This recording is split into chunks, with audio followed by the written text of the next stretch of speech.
about the hills, the valleys, the hidden tracks, and the highland villages than all the other engines. But there were still some things that Freddy didn't know. One morning, Freddy, Peter, Sam, and Mighty Mac were at the wharf. They were very excited. Mr. Percival was going on a family bicycling holiday. James was bringing a new bicycle. Mr. Percival's old bicycle was far too wobbly.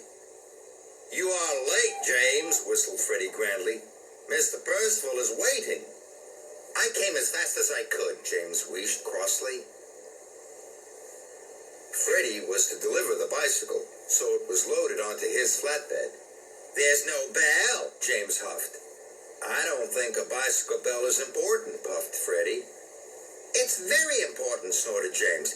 "It's like a whistle. It lets everyone know you're there." That made Freddy feel very silly.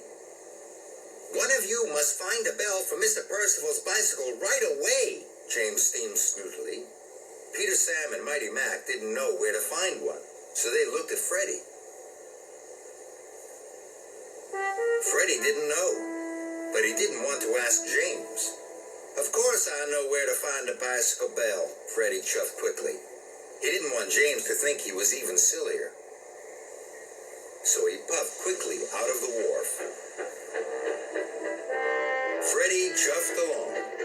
"Ding-a-Long, ding-a-ling, find a bell with the very best ring," he whistled cheerfully. But he couldn't see a bicycle bell anywhere. Freddy puffed up to a farmer with his cows. "Hooray," he chuffed. "A cowbell would be as good as a bicycle bell." The farmer hung the bell on the handlebar. Just then, Mighty Mac puffed up.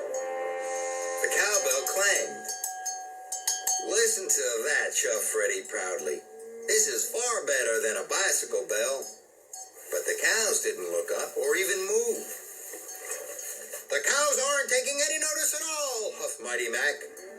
"That'll never do for a bicycle bell," he chuffed. Freddy felt silly, and he chuffed quickly on his way. Then Freddy puffed into Top Station. Cuffy the Clown was waiting there. Cuffy had a string of bells around his neck. They jingled and jangled when he moved. "Hooray!" Freddy chuffed. "Cuffy's bells will be as good as a bicycle bell." Cuffy hung the bells next to the cowbell. Just then, Peter Sam puffed up. The bells chimed and tinkled.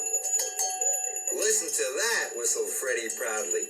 "These are far better than a bicycle bell." But the children kept laughing with Cuffy. "The children aren't taking any notice at all," puffed Peter Sam. "They'll never do for a bicycle bell." Freddy felt even sillier. And again, he chuffed quickly away.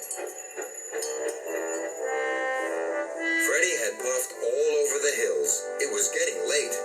"I will have to go back to the wharf," he steamed sadly, "and tell them all I can't find a bell." And he huffed slowly away.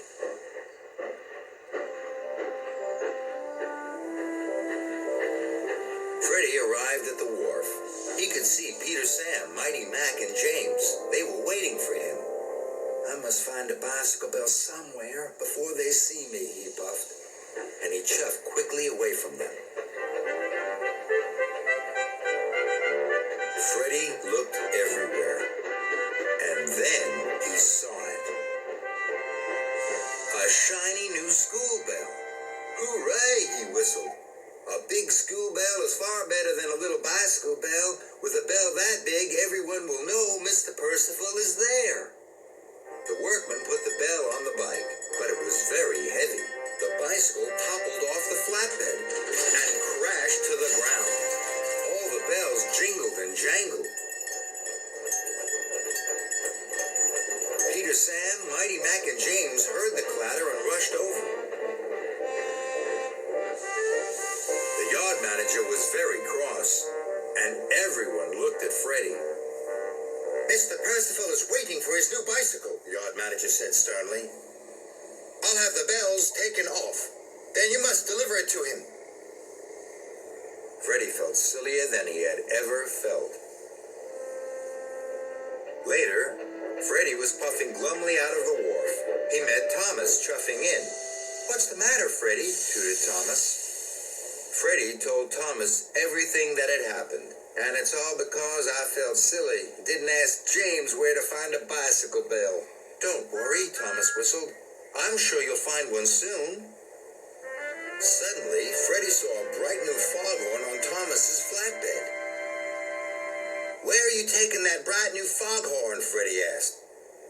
"It's not new. It's old," tooted Thomas. "But it still works very well. It has been cleaned and painted."